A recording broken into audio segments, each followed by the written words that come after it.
Dress it up, subvert it, deny it all you want. Marriage is an institution that has curtailed women's freedom for centuries. Well, considering that was kind of the point, it's like saying that, well, dress it up, subvert it, cover it up however you want. Cars get you from one place to another. That's what, yeah. I mean, you might think that it's sexist to say that marriage curtails the freedom of women, but you know who else's freedom gets curtailed? That man that's working for that woman. Both people have their freedoms curtailed. So, by definition, it's not sexist. I'm just saying. But instead of rejecting the patriarchal and outdated tradition... Outdated? Are men and women staying together to take care of their children outdated? Because that's the whole point of a marriage. You do know that, right? That was it. Okay. It's outdated. Raising your children, having a family. It's outdated, guys. Securing the next generation of human beings. What even is that? We have evolved past actually raising our children. Some feminists have decided to reclaim it. That doesn't even make any sense. The whole concept of reclaiming things. I don't get it. Are you gonna make it work for me? How do you reclaim something that in its nature works for women? It made no damn sense. Like seriously, I mean, if anyone benefits in a marriage, it's certainly women, considering they get a person who works for them, get some food, place to live in, children to take care of, and considering that lots of women want to have kids anyway. I mean, I don't know, I'm confused. How do you reclaim something that already works to your benefit? It may have progressed since the Industrial Revolution, where Mary Wollstonecraft described marriage as little more than a state of legal prostitution. To be fair, she kind of does have a point there. But considering the whole point of getting married is to create a stable environment for your children, it's more a matter of consequence than it is a matter of purpose. Just more that that's kind of how it works out. Since that's the whole point, men and women are going to reproduce anyway. You may as well make a system that makes it so that men are responsible for their children and women are responsible for their children too. But considering women have to carry the damn thing for 9 months, I don't really think you need to force women to be responsible to that. Well, okay, well, maybe now you do, now that they can just, give it up, at least if they don't want it. But before then, I'm pretty sure you didn't really need to make women responsible. In fact, to tell the God honest truth, if marriage wasn't created, by the creator of the universe, I firmly believe that marriage was something that women made to make sure that they would have food to eat, a place to live, and someone to protect them. I'm just saying, that's just my theory. I firmly believe that it was women who made marriage, if not the creator of the universe. But let's not kid ourselves. Even today, marriage is not about equality. Well, it never was. So I'm shocked. I'm flabbergasted. No, marriage was about your babies. It was about making sure that men and women stayed together to make sure that their children would grow up and become functioning adults in a world that was pretty freaking harsh. I'm just saying, to sit here and talk about how marriage isn't equal or isn't for equality, which even then doesn't make a great degree of sense, considering that men have to prove themselves worthy to marry women anyway.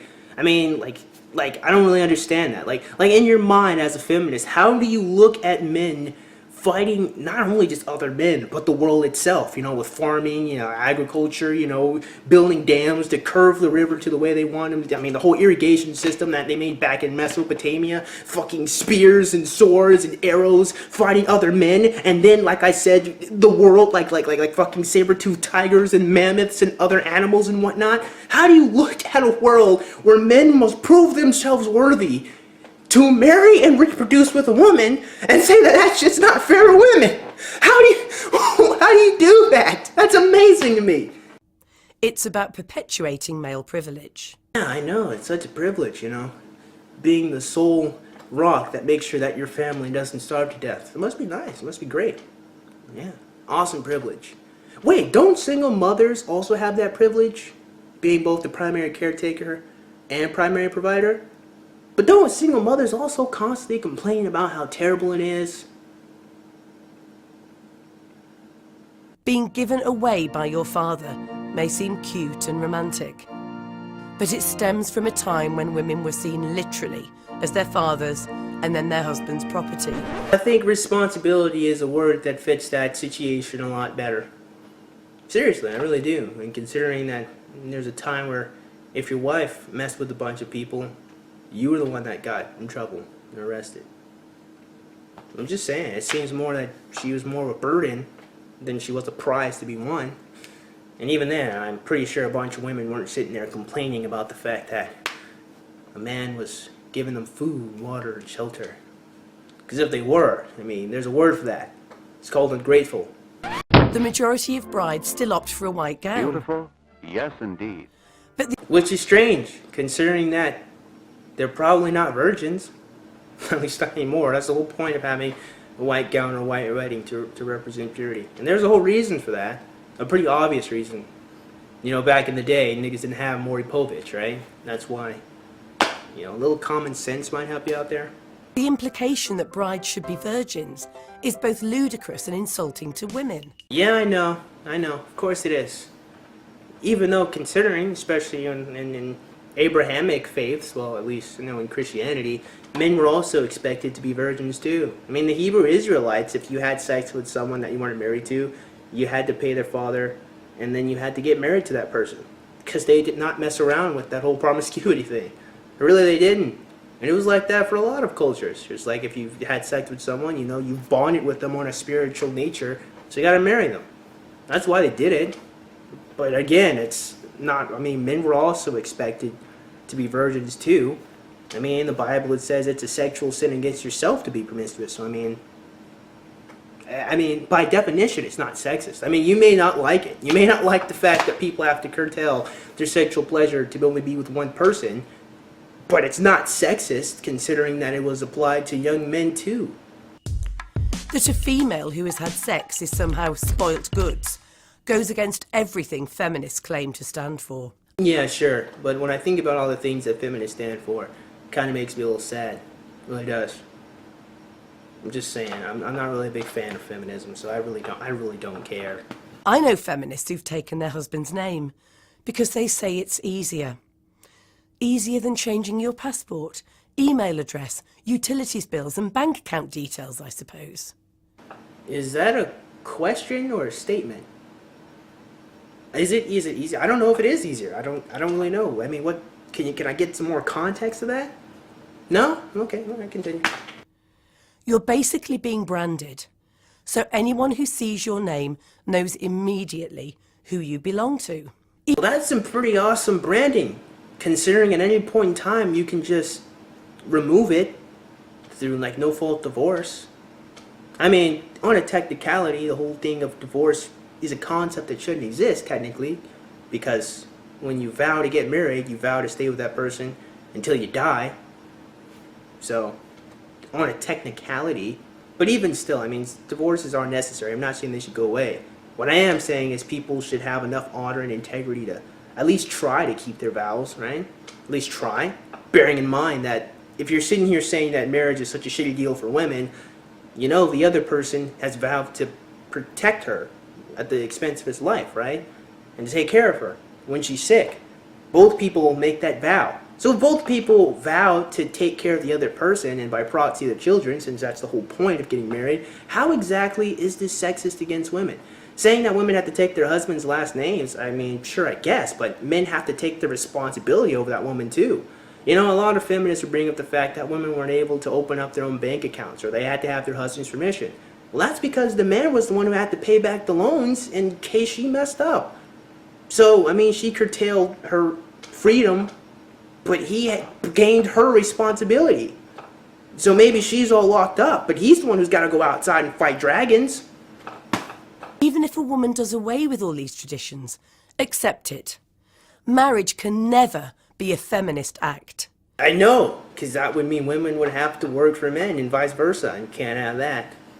It has formed the backdrop to women's oppression for centuries. You know, I've never actually received an answer to this question, because I don't think there is an answer to this question that makes sense. But seriously, how can marriage be an oppressive system for women when men must prove themselves worthy to get married to a woman? And it continues to do so. Forced marriage, child brides and polygamy. Interesting. by all means, go ahead and play that one back for me. Forced marriage. Now, here's something that's pretty interesting that a lot of people don't take into consideration. You do understand that if the woman's being forced to get married, so is the man. I mean, seriously. I don't really understand why no one ever takes that one into consideration. I mean, once again, to be fair, the whole point of a marriage is to create social cohesion or familial cohesion between a man and a woman to make sure that they bring forth children. That's why kingdoms married each other. There's no point to marry one kingdom to another if you're not going to bring forth the line of children to continue the rule over that land. It's the whole point.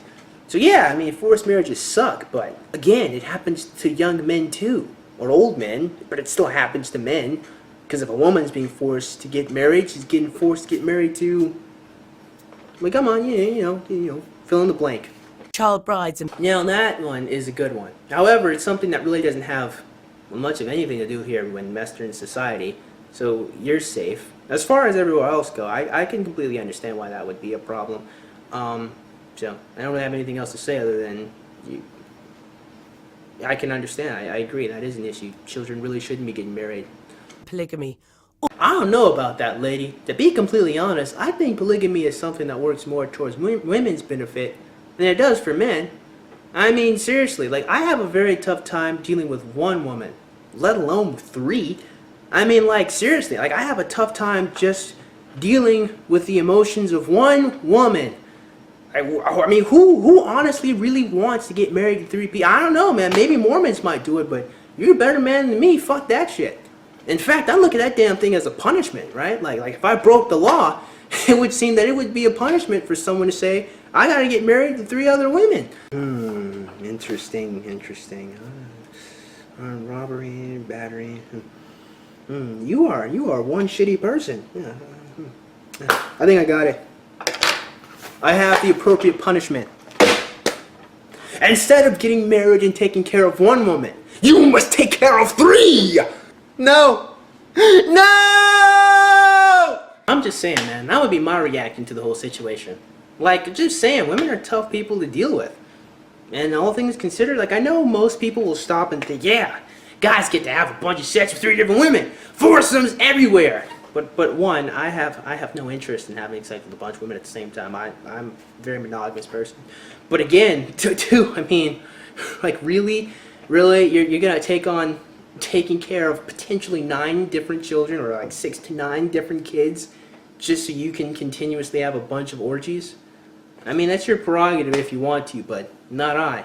And again, I still think that was something women more latched onto than it was men who thought it was a good idea, because you still have to take care of them all, just saying. All show how human rights violations of women and girls all too often go hand in hand with marriage. It was not until 1991 that rape in marriage was made a criminal offence. Now, while that may be true on a technical sense, it's not really true on an even more technical sense. First of all, like, rape in marriage wasn't seen as rape because, well, that was the whole fucking point of getting married, was to reproduce. That was the whole point. So you can't technically rape someone who, by getting married, gave you their consent.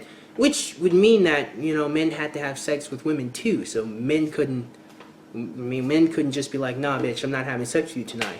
You both had to give. That was the point. Both people curtail their freedom, working together for their babies. Now, that being said, while technically that is true, more technically, you couldn't just rape the woman. I mean, it would still be considered assault or battery. So yeah, it may not have been called rape, but it was still a crime. So, I mean, yeah, marital rape is now a thing, which somewhat defeats the purpose of getting married. Because if you're not guaranteed to have sex with someone, then how are you going to have children? Which, again, is the whole point. Like, this whole marry for love thing is some old bullshit. Like, you don't need to get married to someone that you love. You do know that, right, guys? Like, just because you love someone doesn't mean you need to get married. You get married so you guys have responsibility over your children. In England and Wales. And today, it's still perfectly legal for a man to rape his wife in 47 countries worldwide. Okay, so I will assume that this is true, mostly because I don't want to research all those different 40 countries. But I have to ask, how many men are actually going to rape these women?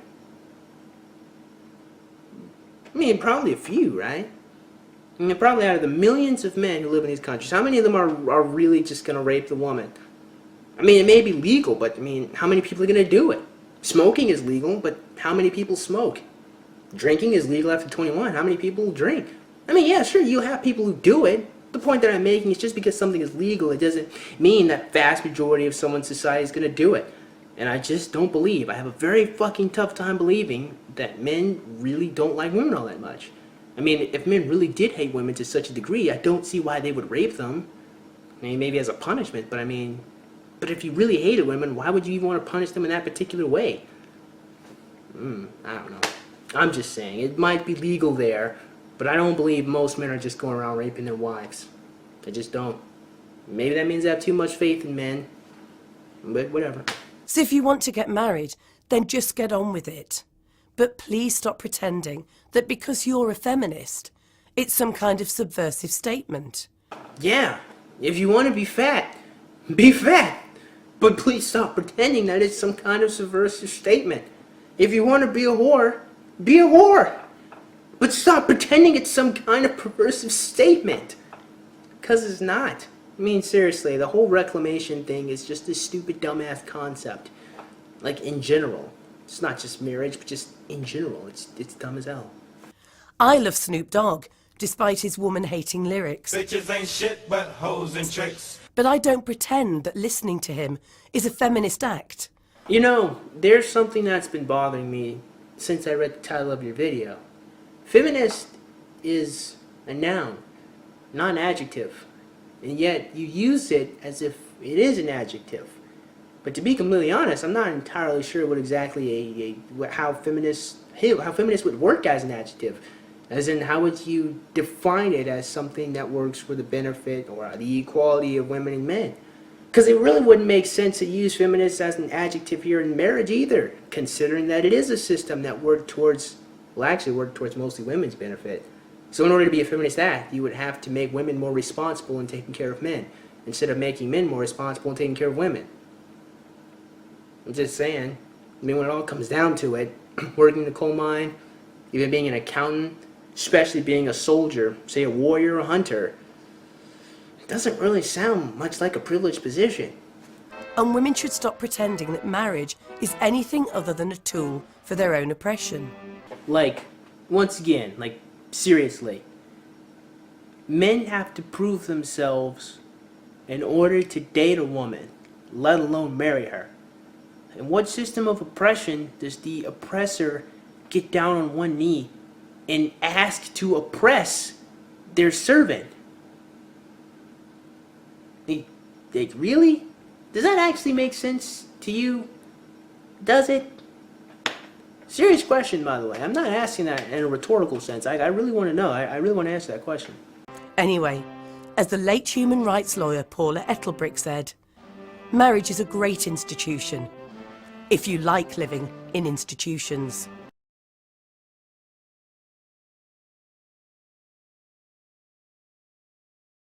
I'm not going to lie. I find it incredibly interesting how so many people nowadays completely don't understand what the point of a marriage is.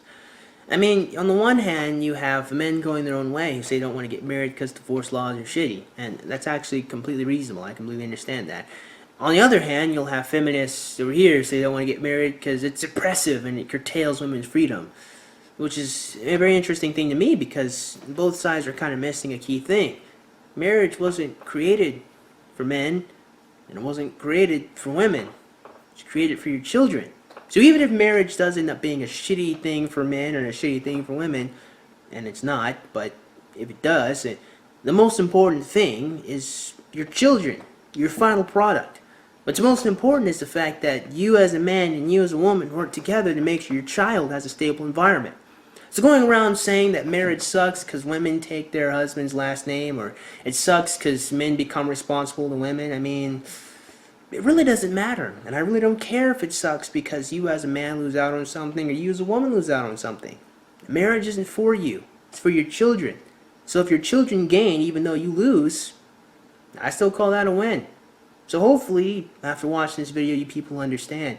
It's marriage, it's about your seed. And if you don't actually intend on having children, I don't really understand why you would even think about getting married. There's no real point to getting married to someone you don't intend on reproducing with.